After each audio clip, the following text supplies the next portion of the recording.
नमस्ते, आप सभी का स्वागत है मेरे चैनल में चिराग्स एस्ट्रोलॉजी। और हम पापकर्तरी योग की बात कर रहे हैं जो कि अभी अप्रैल में लास्ट वीक में शनि के ट्रांजिट से शुरू होगा और शनि के ही ट्रांजिट से ख़त्म होने वाला है।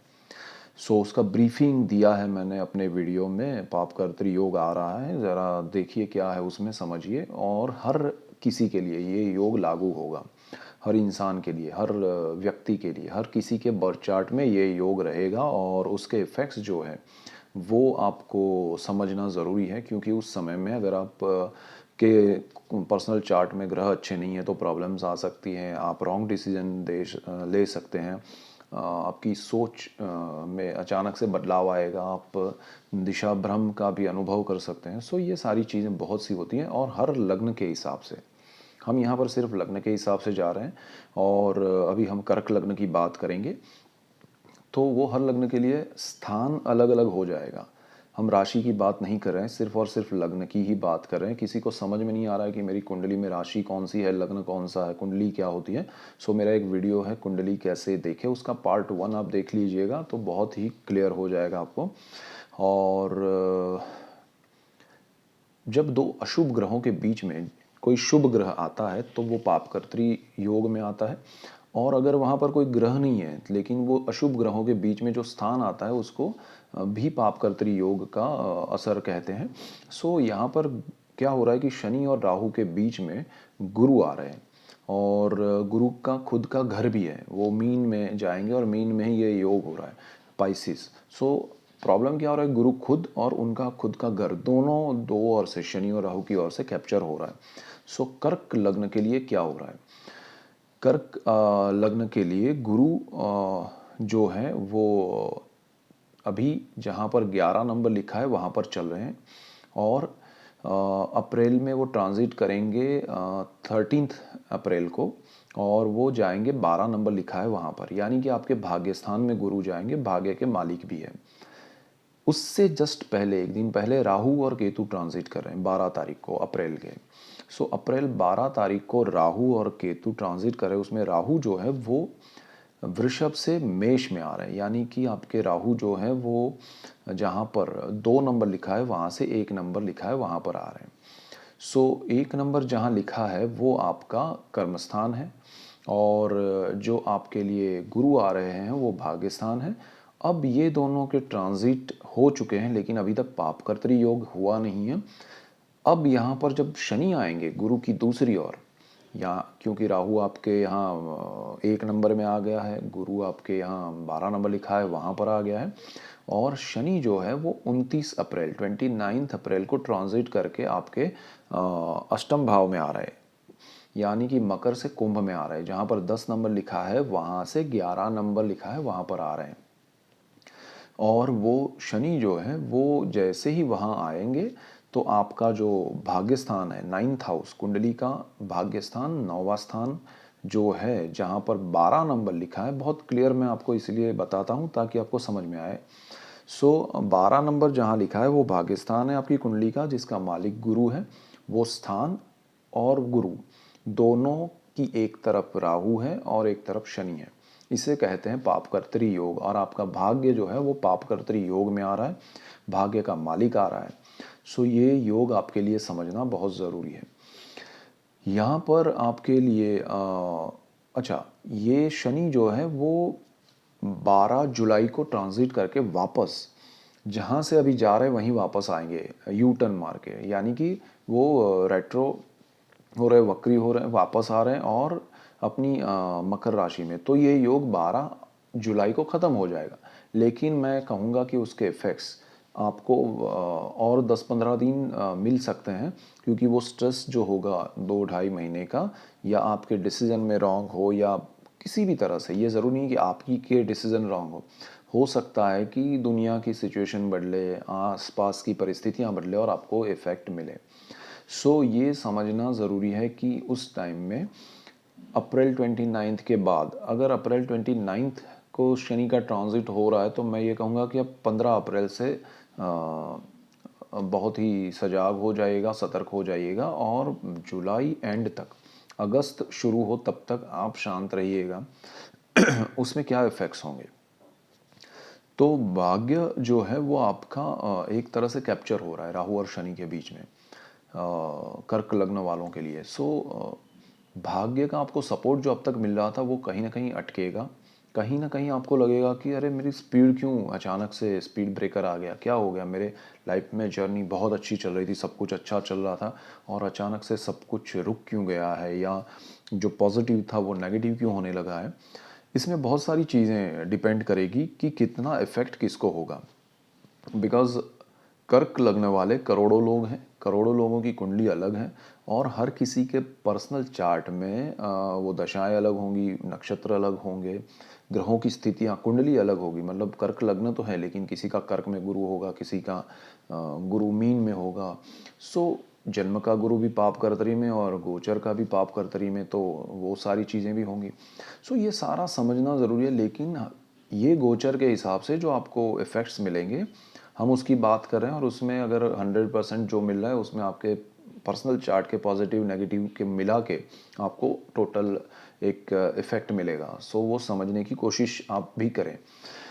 और यहाँ पर गुरु भाग्य का मालिक है। भाग्य आपका रुका हुआ थोड़ा लगेगा आपको, जो अभी तक भाग्य से मिल रहा था वहाँ पर रुकावट आ सकती है।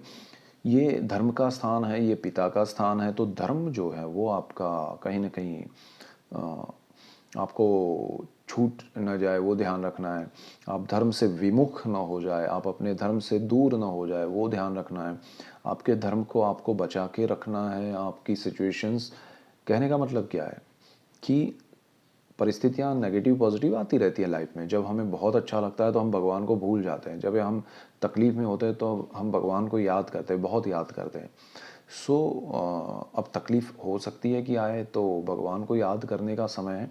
लेकिन कुछ लोग ऐसे भी होते हैं कि तकलीफ़ में फिर भगवान को कहते हैं कि तुमने क्यों ऐसा किया, मैंने किसी का क्या बिगाड़ा था, क्या हो रहा है ये। सो जो भी हो रहा है वो सबके लिए हो रहा है और सब कुछ निर्धारित है, उस हिसाब से हो रहा है। तो आप किसी को उसमें ब्लेम ना करें, उन परिस्थितियों को समझे। एस्ट्रोलॉजी का बेनिफिट ये है कि आप उन परिस्थितियों को समझें, उन परिस्थितियों का स्वीकार करें कि ये होने वाला है। ग्रह या ये परिस्थितियाँ आपके हाथ में नहीं है, किसी के हाथ में नहीं है।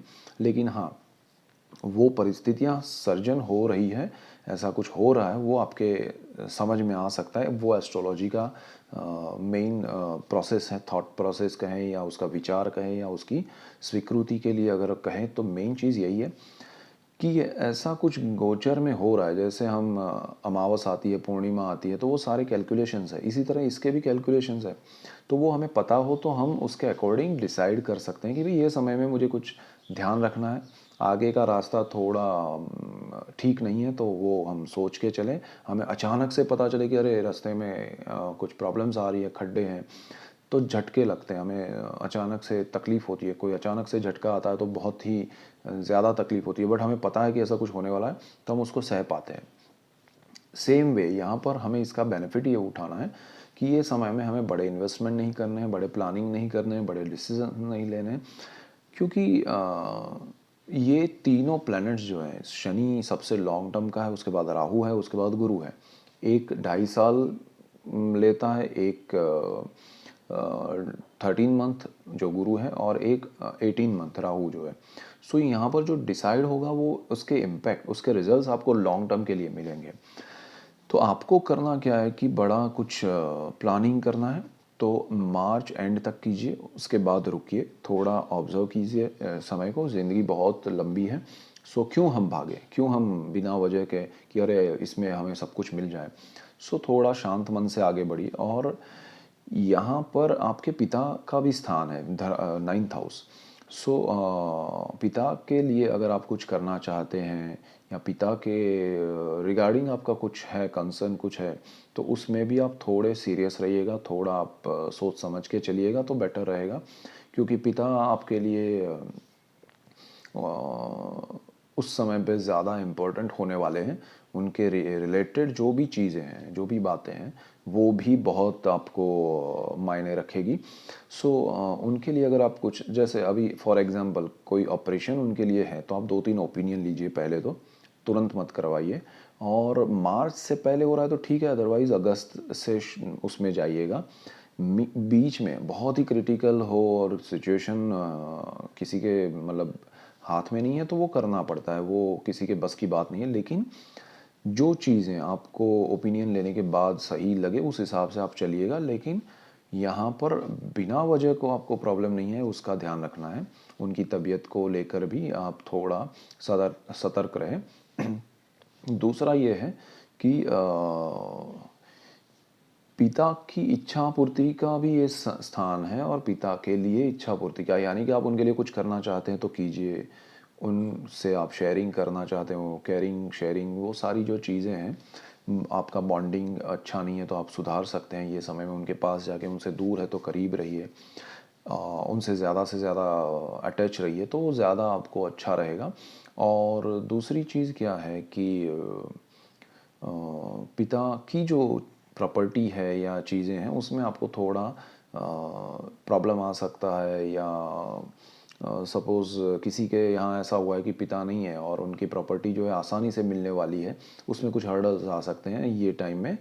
तो आप उस समय में शांति से समय निकालिए, किसी के साथ ओवर रिएक्शन या कोई बड़ी प्रॉब्लम क्रिएट ना हो उसका ध्यान रखें, शांत मन से आगे बढ़िए ताकि ये समय निकल जाए। अब यहाँ से आगे बात करते हैं, तो ये जो स्थान है वो जैसे मैंने कहा धर्म का है। सो आप धर्म से जुड़ेंगे लेकिन डर के जुड़ेंगे। लेकिन मैं ये कहूँगा कि आप धर्म से जुड़िए, डर के साथ नहीं, लेकिन एक आस्था के साथ, एक विश्वास के साथ, एक श्रद्धा के साथ। और यहाँ पर धर्म आपको बहुत ही सपोर्ट करेगा, क्योंकि शनि राहु के बीच में ये स्थान आ रहा है। तो शनि और राहु जो हैं वो रियलिटी में बिलीव करते हैं, तो वो आपके धर्म को उस तरह से देखिए, ये बहुत ही डेप्थ वाली चीज़ें होती हैं समझने के लिए, कि गुरु जो कि पॉजिटिव प्लैनेट है, शनि राहु के बीच में आ रहा है, धर्म का स्थान है। और इसीलिए ये स्थान में वो दोनों आपको रियलिटी दिखाएंगे आपके बिहेवियर को लेके, आपकी मान्यताओं को लेके। यानी कि आप कुछ जटिल मान्यताएं या अपने धर्म को लेके आप कुछ सोच रहे हैं कि पर्सनल लेवल पे हर एक को अपना अपना बिलीफ होती है कि कुछ चीज़ों में वो बहुत उलझे रहते हैं कि अरे ऐसा नहीं करूँगा तो भगवान नाराज़ हो जाएंगे, ऐसा नहीं करूँगी तो वो हो जाएगा। सो आप अपने ये शनि राहु क्या कराएंगे, क्लैरिटी कराएंगे कि भाई भगवान को श्रद्धा से, विश्वास से आप पूजा पाठ करो, और उनसे मांगना नहीं है, उनको आप समर्पित होना है, वो भावना रखिए। तो वो सारी प्रैक्टिकल बातें हैं, क्लियर करवाएंगे आपको। सो ये भी एक रहेगा शनि राहु की ओर से जुपिटर को कैप्चर करने के बाद। तो उसको भी समझना है, उससे उलझना नहीं है कि अरे मुझे क्यों ऐसा हो रहा है। आप धर्म से करीब जाइए, दूर नहीं, ऐसा होगा, बट समझ के जाएंगे तो ज़्यादा बेटर होगा। यहाँ से आगे बढ़ते हैं तो गुरु जो है वो 6th हाउस का मालिक है। छठा जो भाव है वहाँ पर 9 नंबर लिखा है और धनु राशि है आपके चार्ट में। तो 6th हाउस का मालिक होकर गुरु जॉब का, ऋण, रोग, शत्रु, ये स्थान का मालिक होकर कैप्चर हो रहा है। तो आपके लिए जॉब में प्रायोरिटीज़ क्या है? सबसे बड़ी प्रायोरिटी आपके लिए ये समय में ये होनी चाहिए कि जॉब बचाना है, जॉब जाना नहीं चाहिए। जॉब में आपको ऐसा नहीं हो कि अरे छोड़ देता हूँ मैं, कुछ और कर लूँगा, या देख लेते हैं, या ये स्टाफ अच्छा नहीं है, या सीनियर अच्छा नहीं है, जूनियर अच्छे नहीं है, कलीग्स में मज़ा नहीं आ रहा है, कंपनी में मज़ा नहीं आ रहा है, कुछ मत कीजिए। सिर्फ ये सोचिए कि सैलरी आ रही है, दैट्स इट। ये अगस्त तक आपको कुछ नहीं सोचना है। हाँ, बिफोर मार्च आपको कोई अपॉर्चुनिटी आ रही है, आप स्विच करना चाहते हैं, कहीं और जाना चाहते हैं, ठीक है। बट जहाँ आपने मिड ऑफ अप्रैल से ये प्लान बनाना शुरू किया कि अरे नहीं नहीं मैं तो ये कर लूँगा, वो कर लूँगा, बिकॉज कर्मस्थान में राहु चल रहा है, आपका पापकर्त्री में छठे भाव का मालिक आ रहा है, 4th हाउस जो सुख का मालिक स्थान है वहाँ पर केतु चल रहा होगा। तो आपके डिसीजन रॉन्ग हो सकते हैं, आप सही दिशा की जगह पर गलत दिशा में डाइवर्ट हो जाएं और आपके लिए प्रॉब्लम्स क्रिएट ना हो, वो ध्यान रखना है। और यहाँ पर शत्रु भी आपके बढ़ सकते हैं। यानी कि जो शत्रु यानी क्या है कि आपके लिए नेगेटिविटी बढ़े, आपके आसपास के माहौल में जो सही सब कुछ अच्छा चल रहा है उसमें अचानक से बदलाव आ जाए, आपको लगे कि क्यों ऐसा हो रहा है मेरे साथ, क्यों ये सब चीज़ें हो रही हैं। लोग आपको परेशान करने के लिए नहीं है, लोग आपके लिए नेगेटिव नहीं है, या आपका ऑफिस हो या एटमॉस्फेयर हो या घर हो कहीं भी, लेकिन कोई आपके लिए नेगेटिव नहीं है। आपका समय जो है वो सही नहीं चल रहा है, इसलिए ये हो रहा है। वही लोग अगस्त के बाद अच्छे लगेंगे, वही स्टाफ आज अच्छा लग रहा है, वही उस 3 महीने में मई जून जुलाई में ज़्यादा नेगेटिव लगेगा। सो ये समय के हिसाब से चलने वाली चीज़ें हैं। सो उसको आप समझिए, उसको एक्सेप्ट कीजिए और उसके हिसाब से सोचते हुए आगे बढ़िए। यहाँ पर एक और चीज़ हो रही है कि कर्ज, लोन, तो ज़रूरत नहीं है तो लोन मत लीजिए। सबसे पहली बात, अगर लेना है ही पड़ रहा है तो जितना ज़रूरत है उससे कम लीजिए, और कम से कम ज़रूरत से ज़्यादा तो मत ही लीजिएगा। ये 3 ऑप्शन है, या तो मत लीजिए, या फिर कम लीजिए, या फिर जो मिल रहा है उससे, मतलब जो ज़रूरत है उससे ज़्यादा मत जंप कीजिए कि मिल रहा है ना ले लो। वो आपके लिए प्रॉब्लम क्रिएट करेगा लॉन्ग टर्म के लिए। आप सोच रहे हैं कि भाई 2 महीने में या 2 साल में मैं इसको कंप्लीट कर दूंगा, तो वैसा नहीं होगा, वो प्रॉब्लम होगा। सो ये एक चीज़ है। यहाँ पर दूसरी एक बात है, रोग का भी स्थान है, और क्योंकि पापकर्तरी में 8, 9 और 10 ये 3 स्थान आ रहे हैं, यानी कि इन 3 स्थानों के कनेक्शन से हो रहा है। अष्टम भाव में शनि है आपका। सो बीमारी अगर आपको यहाँ पर स्ट्रेस की वजह से, ब्लड प्रेशर है, डायबिटीज़ है, एंजाइटी है, या फिर डिप्रेशन है, ऐसा कुछ भी आया तो वो लॉन्ग टर्म चलेगा और दवाइयाँ खानी पड़ेगी, तो ऐसा ना हो, वो ध्यान रखना है। दूसरा, क्योंकि 6th हाउस का मालिक पापकर्तरी में है, रोग आपको ढूंढते हुए आ सकते हैं। सो आप थोड़ा मानसिक रूप से शांत रहिए, संतुलित रहिए, और पूजा पाठ ज़्यादा कीजिएगा। और यहाँ पर महादेव की पूजा बहुत अच्छी रहेगी आपके लिए। ये योग में शिव जी को आप अपना पूजा पाठ कीजिए और उनको ही सब कुछ समर्पित करके रहिए ये समय में, तो आप अच्छे दिशा में कुछ डिसाइड कर पाएंगे और अच्छा होगा, और आपको मन की शांति मिलेगी। स्ट्रेस की वजह से परमानेंट बीमारियां ना घुस जाए आपके अंदर, वो ध्यान रखना है। और बाकी सब आपके ब्रदर सिस्टर के साथ आपके रिलेशन थोड़े ख़राब हो सकते हैं, तो यहाँ उनके साथ भी रिएक्शन मत दीजिएगा ज़्यादा।